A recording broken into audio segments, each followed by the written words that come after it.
Hey everyone, Rascally Rasmus here. Today we're going to be talking about some tips and tricks for Diablo 4 Vessel of Hatred. I've been playing Diablo 4 since the launch, but this is the first time I'm doing a video on it. And so I figured I'd start with some tips and tricks. So let's just get right into it. So the first tip is just a very quick one. At the Stablemaster, you can purchase 2 cat mounts as well for gold. I believe they're 100,000 gold a piece. So you can get the Nahantu Panther, I believe it is, and the Nahantu Puma as well. The next tip is that when you're in town, when you're trying to max your resistances, whatever, you need to be aware that there are certain things that you cannot see in your stats while in town. You can only see them while you're out in the world where combat is available. So for instance, here you can see I'm playing a Spiritborn and currently my poison resistance isn't capped at 67%. And that's because in town I cannot see the effects of anti-venom, which gives resistance.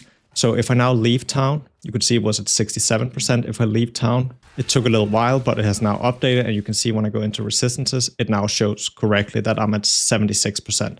So this is something to be aware of with the resistances. Speaking of resistances and other stats, I briefly want to talk about both armor and resistance. If you're a new player, you might not know, but it's important to cap your resistances. Resistances cap at 70% and armor caps at 1000 when you're at max level.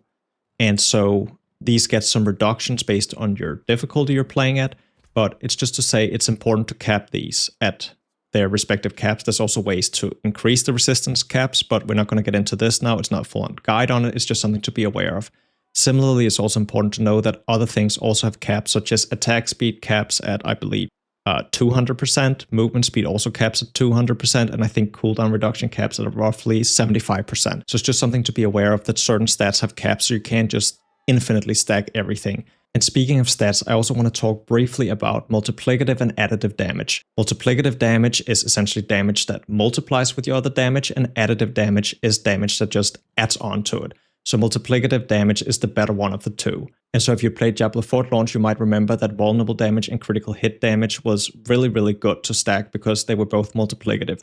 Well, now all of this is no longer multiplicative. It's instead just additive. You can see it has a little plus, 31% critical hit damage or critical strike damage. So this means it's additive damage. So if you look at the bottom of this helm, you can see that it says your skills deal 24% X increased damage per spirit type they have. So this means that the X means that the damage is multiplicative. So this can be an important factor to be aware of when determining which aspects and which stats and which items and paragon glyphs and whatever to pick. Next, I want to talk a bit about experience. First of all, the experience you gain is obviously determined by the difficulty you're playing on, but aside from difficulty, you can also do some extra things to further increase your experience gain. First of all, you have experience wells, which gives you 15% extra experience, and I believe they last for 45 minutes or an hour, and I think you can stack multiple of them. I've only found these wells in Nightmare Dungeons, but it's possible you can find them other places, but at least Nightmare Dungeons seems to be a really good place to find them. And you can play Nightmare Dungeons while leveling now, so I strongly recommend going into Nightmare Dungeons pretty frequently. On top of the experience wells, you can also use elixirs. You can craft them here at the Alchemist, or you can find them out in the world. And the elixirs give you between 5 and 8% experience gain. And similarly, you can also use an incense, that's an additional 5%. Also, don't forget to use your Smoldering Ashes from your Battle Pass. You don't need to buy the Battle Pass, it's on the free track, but this is further experience increases up to 20%. And lastly, there's Obols from the season theme here in Season 6. And Obols you get from doing the season events, the Realm Walkers. You can find the Realm Walkers in these like Helltide-like areas, and so these are here. There's currently no Realm Walker up, but when they're up, you just go do it, and you do the dungeon afterwards, and at the end, you'll be rewarded with Obols. So I strongly recommend doing this at the start, so you always have an Opal on. And speaking of Opals, I'd also just point out here, there's timers out here, both for Legion events, World Bosses, and also for Realm Walkers. So you can always very quickly open your map and see, is there a Realm Walker up? Then there will be a timer for it. Next, I want to talk a bit about settings. Here with the Vessel of Hatred, you can now favorite waypoints. So say you really like this waypoint over here for some reason, you can right-click on it on the world map, and it's now favorited, which means whenever I press the town portal waypoint, it will always take me to Backwater in this case. Not very useful waypoint, but anyways. In a similar vein, you can also favorite materials now, so you can say you can have up to 3 materials here. So if you want to see your red dust, and this is what you're tracking, you can just click on it to favorite it. Then under gameplay settings and navigation assist, you can enable this hot compass, which can be a helpful way to navigate you. So you can see currently, if I place a marker over here, I will have an arrow showing me the way. So if you don't want to look at your minimap, you can just have this arrow showing you where you should, like the direction you should be moving. So I just want to point this out, as I did not realize this was here. It's not something I'm personally using, but I think it's really cool, and technically it's probably really smart. Not having to look at your minimap constantly, since we for some reason still don't have an overlay map. So yeah. Another thing is that here in graphic settings, you can increase the view distance from standard to far if you haven't realized. It's not that much, but it does help a little bit. You can also, under gameplay, you can tweak a bunch of things with which combat text you want to see. If you don't want to see all your normal damage, only want to see crits, don't want to see whenever an enemy gets vulnerable, whatever, you can enable or disable it here.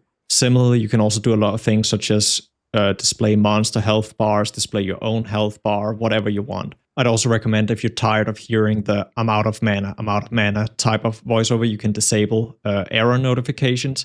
Alternatively, if you still want it on screen, you can go to sound, and you can, in the bottom here, you can disable player audio on error. Then you'll also not get the audio, but you'll still have the text on screen.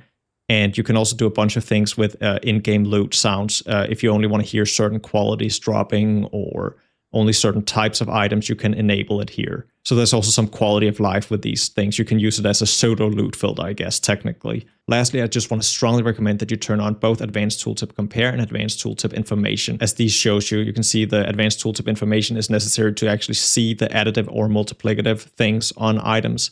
And as for Advanced Tooltip Compare, comparing items becomes a lot more difficult without this on, as you can't see all the stats. In a similar vein to settings, I also want to talk a bit about keybinds. There's going to be some overlap here. First of all, I want to talk about force interact. As a standard, it's bound to the F key on the keyboard. And this essentially just means that when there's a group of enemies you want to loot or you want to click something, if you press S, you will not be using your basic skill. You will not be trying to move. You will just be trying to interact with whatever is there. So I strongly recommend force interact. In a similar vein, I also strongly recommend using force move. So here under controls, you can set up the force move. I have it on the side of my mouse because that's my preferred button. A lot of people prefer mouse wheel, but given the current evade feather spiritborn build, I assume a lot of people have changed their evade to mouse wheel to not ruin their hands too much. And while speaking of that, I also want to point out that you can set up multiple key configurations. If you need something specific for a specific build, you can have 2 different ones. You can also here change to keyboard movement if you want to move with WASD. And there's also the option here to essentially split the combined move, interact, and basic skill on left click. Another thing that is also pretty helpful is the auto move. It's on numlock, which will just make you move constantly. So if I press numlock, he will just keep running. I can steer him. I can still click, but he'll just keep running in the direction he's running. So this is pretty nice for traveling. As most of you probably know, holding shift, so force attack, is also really, really helpful, as this can make you stand still without running forward. Another thing is that you can bind direct keybinds to your input wheels here. So if you want a specific keybind for something you use frequently, for instance, an elixir flask, you can put it on your wheel here, and you can put a keybind to use it. This is especially useful if you're playing hardcore for a scroll of escape or something like that. You can have a direct keybind without having to open this stupid action wheel. And lastly, for keybinds, I just want to say that it's very worth looking through the keybinds, because there's a lot of keybind shortcuts for various things. Like if I want to look at the Mercenaries, I can press Shift M. If I want to see my class skills, I can press Shift C, A for skills. Like there's a lot of things, so it's very worth learning these to be able to quickly navigate all the menus. And you can see all of them under the control settings. Next, I want to say, make sure that you temper your items, also while leveling. To temper, you can just go to the blacksmith, you pop an item in, and you can choose one of each category, up to 2 categories. Later on, early on, just 1 category. And especially on weapon, this is very, very powerful early on, but also on all your other items, and it comes very cheaply. With that being said, though, I do want to say, be a little bit stingy with your ancestral affixes, because these cost Forgotten Souls to reroll, and you need a lot of Forgotten Souls to deal with all your ancestral items. So early on, do be a little stingy with the re-rolling on your ancestral items, and maybe go for that perfect roll a little bit later down the line. Speaking of tempering, also when it comes to masterworking, make sure that you do temper twice before you try to masterwork, because don't ask me how I know, but if you get the message saying you can't masterwork this item, it's probably because you have not tempered 2 affixes onto your item yet. And also early on, I'd recommend masterworking your stuff as much as you can. As long as you don't reset, you get a good chunk of your masterworking, like the Opticide materials, back again once you scrap the item when you've gotten an upgrade. So it can be very worthwhile just doing a like 4 out of 8 masterwork pretty early on to just increase your power ever so slightly without too much of a loss. Just don't go resetting looking for the perfect rolls, because these are not your late game items anyway. So just get that early game power increase of upping your stats. I had to disable audio because the Mercenaries just would not stop talking, but the Mercenaries is what I actually want to talk about now. The Mercenaries, I'd recommend that you use Subo, especially in the early game, because he's very helpful as he'll be marking all the resource nodes and enemies on your minimap. So this can be very helpful to go around finding all those iron, all those herbs, and help you a lot with the not being too resource starved. Aside from that, I'd also really recommend that you level up all your mercs, as leveling them up will unlock more of these bartering slots. And bartering can be very helpful as these offer you items that you can purchase with your pale marks. Each merc offers 2 bartering slots. So if I press Shift M and I go into rapport, you can see here, I've unlocked one here and I've unlocked one here. So each of them have 2 to unlock. So I'd strongly recommend unlocking at least these 2 on all the mercs. I've not gotten there yet, but it's something I'm planning on doing ASAP. And before we get to our last tip, I just want to say that if you don't know, the Mercenaries are account-wide for the season, so the leveling them up will also work on your alts. And this brings us to our last tip, which is use Obols to gamble for uniques. I've had a lot of luck this season gambling with Obols for my uniques. And yeah, I think there's something wrong with the drop rate currently, but take advantage of it and get some good uniques very easily. That's going to do it for this video. As always, I'm very curious to hear in the comments if you have tips that you want to share. Thank you so much for watching. I hope you enjoyed the video. Till next time, have a very nice day.